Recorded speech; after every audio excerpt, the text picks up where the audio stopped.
La triangulation d'abord. Pour moi, c'est impératif. On vous appelle, on vous donne une information. Faites tout pour vérifier d'abord. C'est une bonne ou une mauvaise information. Ce n'est pas pour rien qu'on parle de triangulation.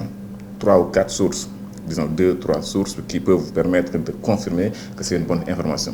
Alors d'abord, tu es sûr que tu as une bonne information.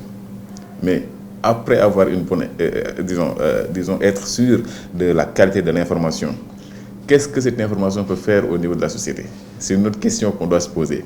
Est-ce que c'est une information qui peut, en tout cas, qui contribue à l'apaisement ou qui peut, disons, créer des soucis? Ça revient à la responsabilité du journaliste de choisir. Maintenant, j'ai une information, c'est une bonne information, mais est-ce que c'est une information utile?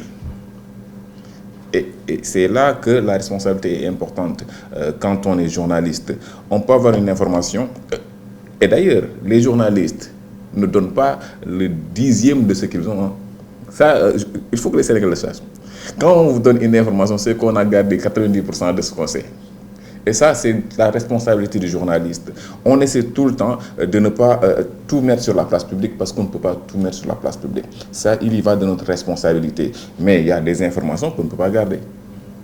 Parce que ça va au-delà de nous, de notre personne, ça va au-delà de la personne qui est incriminée, parce que ça touche la société. Et c'est d'ailleurs un peu ce qui se passe avec cette histoire-là. C'est une histoire qui dépasse les seules personnes qui sont citées, parce que ça... Il y a beaucoup de choses qui sont en tout cas sorties depuis l'éclatement de cette histoire-là. Les chefs d'inculpation, les chefs d'accusation, on se dit que ce sont des informations qu'on ne peut pas garder parce qu'il y va de la santé publique, il y va de l'intérêt général.